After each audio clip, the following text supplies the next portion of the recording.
All right, we got UFC Canada here.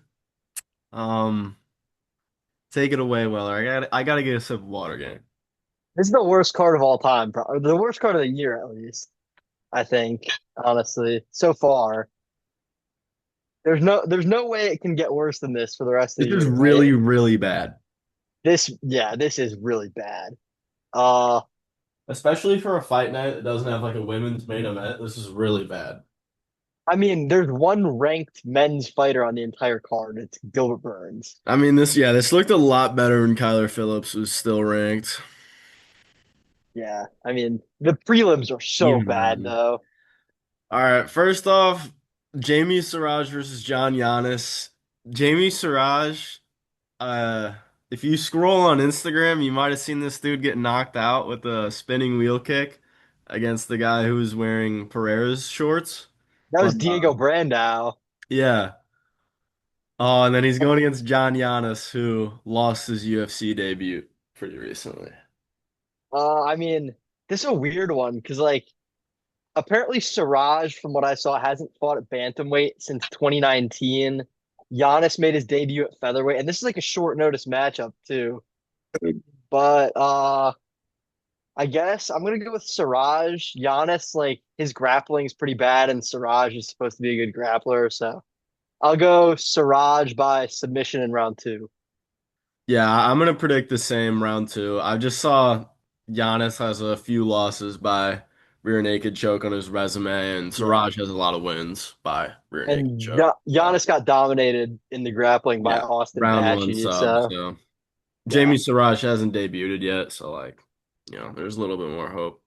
All right, yeah. Mark Volgden versus John Castaneda. This dude, kind of a Dana White's Contender Series legend, fought against was it Martin Martinetti, yeah. and absolute banger slugfest. Both of them Martinetti cut to debuts next shit. week. I can't wait for that fight I'm excited for that. against Davy Grant Freaking too. Davy Grant. That's gonna be a sick fight. Yeah, But I'm interested to hear what you think about this one. uh, honestly, I'm gonna pick this one with my heart, and I'm gonna go Volagdin. I'm not expecting him to win, but I really want him to win, so that's gonna influence my pick here. He's a really cool fighter. He's so small for this division He's though. very small and his defense is bad. Yeah, I'm gonna pick him solely because I want him to win. I think Castaneda probably beats him, but I'm gonna pick Volagdin just out of hope. I think I'm gonna pick Castaneda here, and it pains me, but I think there is a route to victory for Volgden. I see the first two rounds going pretty easily to Castaneda. He's pretty good, like explosive fighter. Like he can definitely, put some big stripes on Volgden early, I think. I think it's just gonna be faster. Yeah, Volgden's I mean pretty slow. Volagdin is super durable.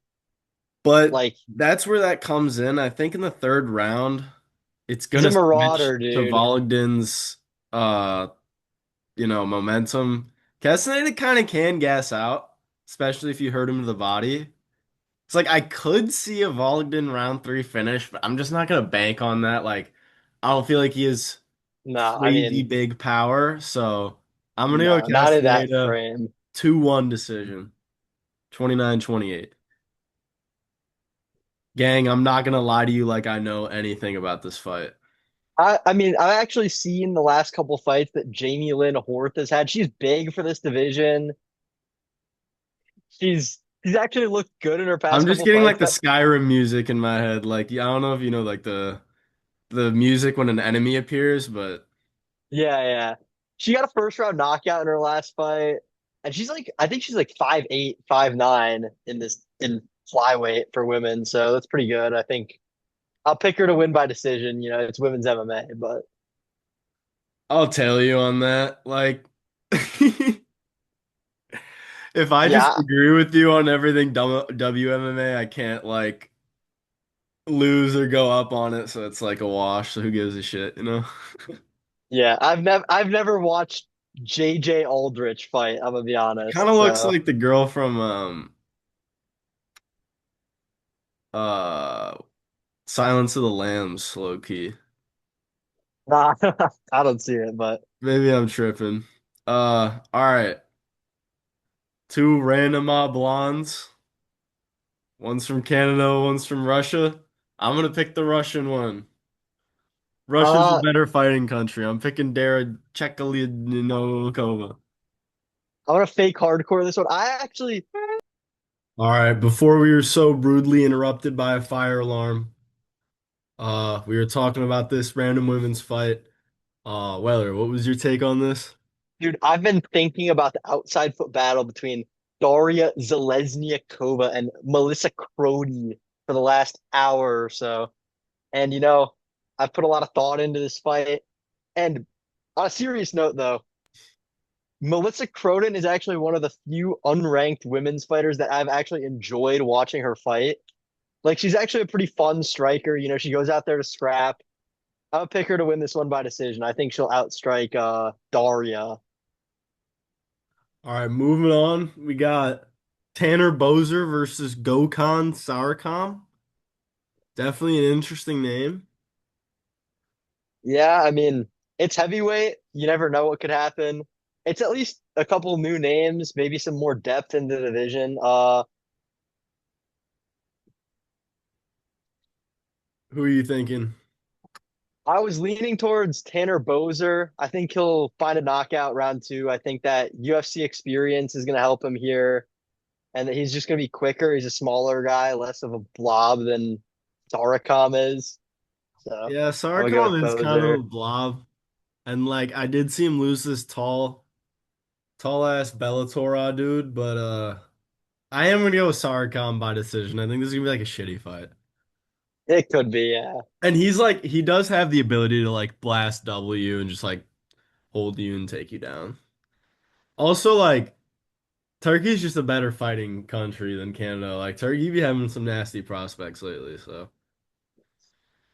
All right, Robert Valentin versus Julian LeBlanc. I'm actually no Valentin. Like, I feel like he's like not like he is a Yeah. fighter, you know? No, no, I'm picking Valentin as well, actually. Yeah. I think, I think LeBlanc is just ass. He doesn't look very good. He looks like he's fighting like really low level pro fights, like as low level as a pro yeah, fight can get.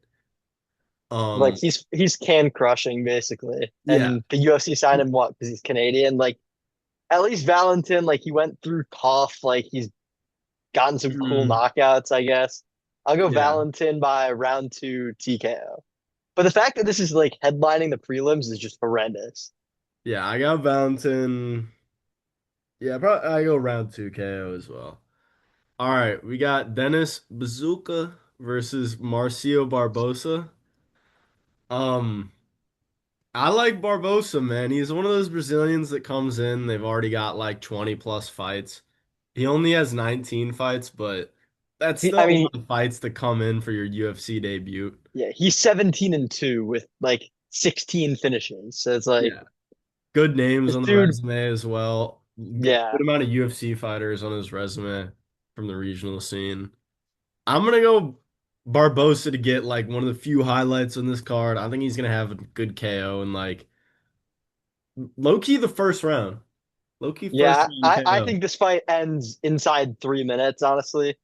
Barbosa, he looked really good on Contender Series, regional scene. Like this dude's kind of a blockhead, bit of a marauder. But like Bazooka, he hasn't beaten anybody relatively decent in the UFC. I think Barbosa's gonna walk him down, get him up against the fence, put him in the golden Freddy suit, have everybody talking about him Yeah, this after this card. I Barbosa mean round like the one, way the KO. card is like set up, he's just gonna be the guy who gets like KO of the night. Yeah, like this guy's getting a bonus. Thiago Moises versus Gage Young. I feel like Gage Young's not that great. I feel like he's kind of like a tough odd dude. I know he came off of Contender Series, but he just strikes me as just I kind mean, of a random American yeah. fighter. He got like the worst draw possible when he went on Contender Series because he Yeah, fought Quillen Salkill. I mean, he went the yeah, distance with him, but still, like, yeah. That's pretty. It's good to go the distance with South Kid.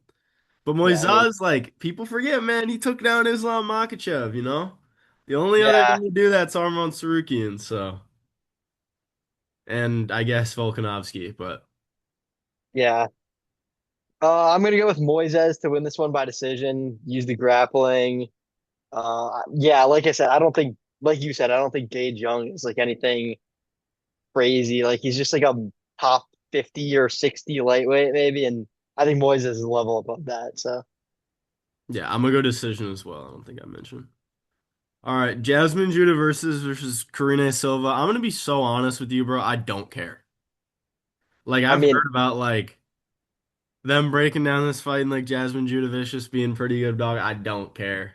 I'll take her by decision. I just don't care though. uh, Karine Silva, dude, she sucks.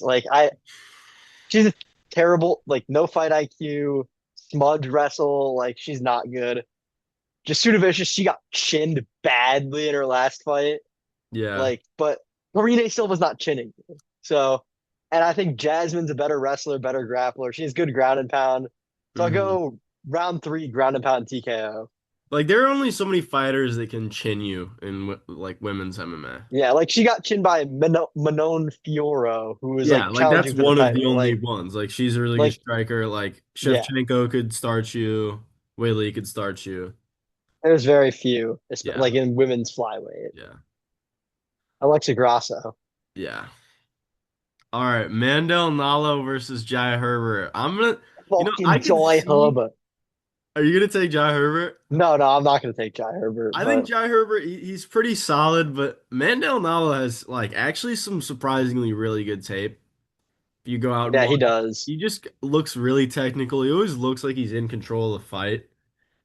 And I feel like Jai Herbert's a guy like the fight kind of tends to slip away from him after like the first 5 minutes.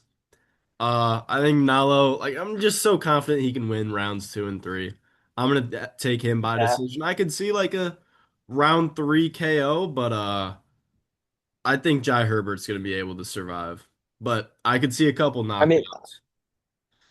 I think Nalo definitely has a lot more power than Jai Herbert. And Jai Herbert, like, yeah, he's a lengthy dude, but Nalo is as well. Nalo's like Yeah, six he's a foot big at lightweight. lightweight. So he's a big, like, you've seen like those when he does the chest vacuum shit at the weigh-ins, like, Yeah, looks really weird. But Nalo is just like a kind of like there's something off about him, you know. I think he's gonna knock him out round two, there is would be something wrong my with this guy. If you know, you prediction. know. If you want Yeah, to see something he's weird before bed, hey, if you're watching this before bed, do not look up Mandel Nalo's Instagram. All right. that rat garbage. Like this guy has like I mean, some that should like tell you what you need to know about I him, can but see his posts being in like some like hipster ass like Seattle art museum. You know what I mean? Like, hmm. I could see them like on like a serial killer true crime I can see documentary. It's that like too. Yeah, this is what he was posting on his Instagram and nobody dude. Could you suspected imagine like anything. 5 years time? It's like the MMA fighter who is a serial killer on the side, Mandel Nalo. The signs were always there. He was fucking taking pictures of rat kill, Yeah. posting them like edits. He's posting these like y'all know like cool like YouTube documentaries where they like create a really cool visual for like a thing. Like he be doing those, but for like roadkill. Yeah, yeah. So weird. Dead rats.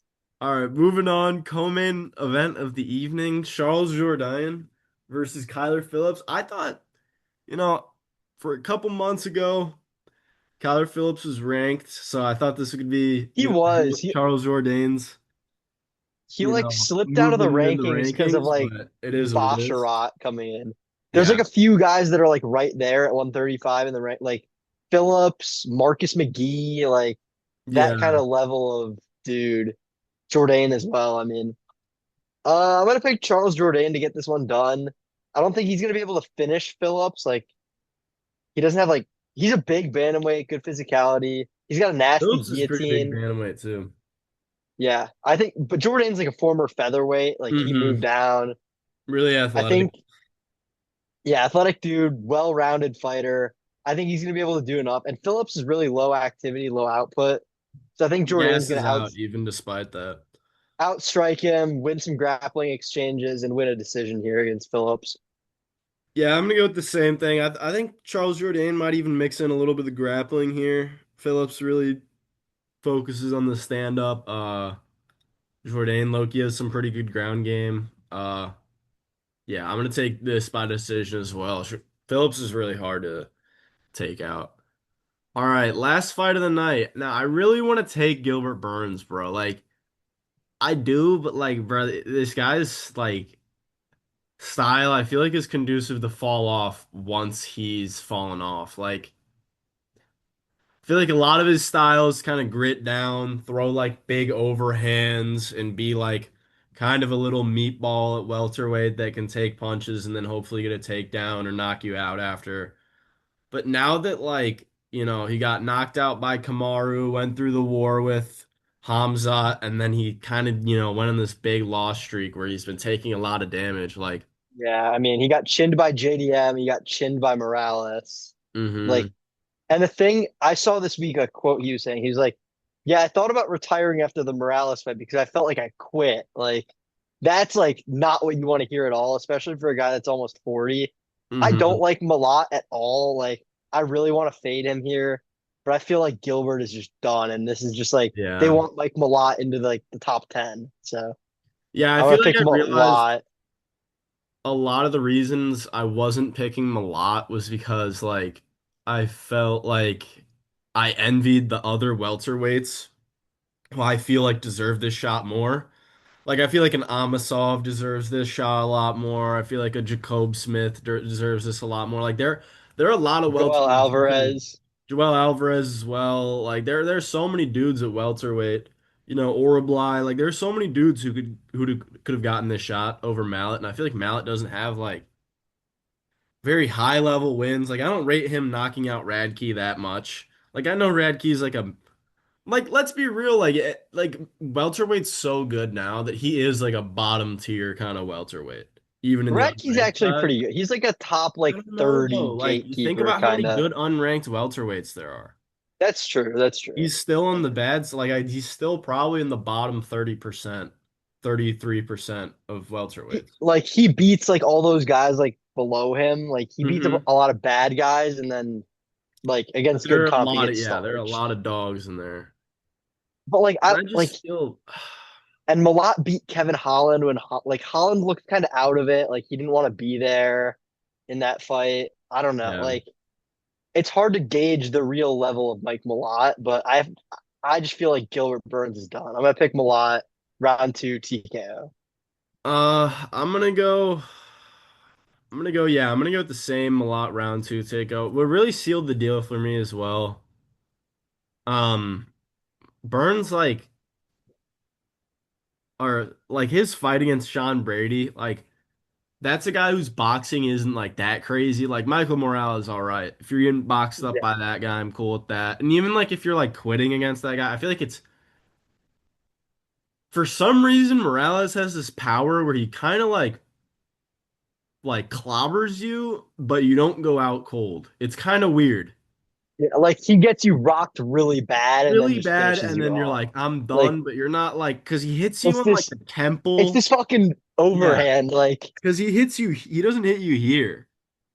He no, hits yeah, you like here, like he goes like somewhere around over your here. guard and then just Yeah. bang. Like But Sean Brady was low-key giving him hands. Like he was giving him hands, and it's like Malott has, the combos to be able to put Burns on his ass, and like I don't think he's gonna be scared to enter the guard. He's got pretty good ground game himself. So yeah, I mean he did get ground and pound TKO'd by Neil Magny, but that's because he gassed out. Like yeah.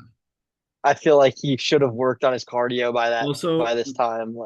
like this is weird to say, but like Magny has like these long at arms that he can like hold your legs and ground and pound you at the same time. It's kind of weird. Yeah, Magny's a Burns really is a really lengthy dude. like stocky, small arm Yeah, welter. Gilbert is smaller for welterweight. Like he's Yeah. a beef, like former lightweight that beefed up, but still. Anyway, we got another suffrage. I really don't know why this has to happen. Like, I know we got Yeah. 327, but like, man, like, why is everybody like? Next week is bad too. I mean, I'll take like a week off once a month. Like I am a yeah, guy who wants fights every weekend. Don't get I me do wrong. too. But I'll take a weekend off every like 2 months or so to stack the like to make the fight nights a little bit better, you know? Yeah, like preview to next week, right? Here's your main card. This as listed on Tapology. Opening up the main card, you got Marcus Buchecha against Ryan Spann. And then the rest of the main card actually isn't too bad. You got Rafa Garcia against Alexander Hernandez, Montel Jackson against Barcelos. Montel's This is a ranked. good fight. Grant I'm against excited to see Martinetti. Barcelos hit the rankings. Yeah, Grant Our against dog, Martinetti. Great fight. junkyard dog. Uh, women's co-main between Norma Dumont and Jocelyn Edwards, and then Aljo and Zalal in the main event. So So I don't know. This is what's we listed got on Cedric Tapology. Dumas versus Jesus, so that's the main event. Jackson McVeigh, bro. He's people forget about Jackson McVeigh, man. All right. Anyway, shout out all the Canucks. Yeah. This will be probably a pretty all right card, but peace Yeah. out. All right. See ya.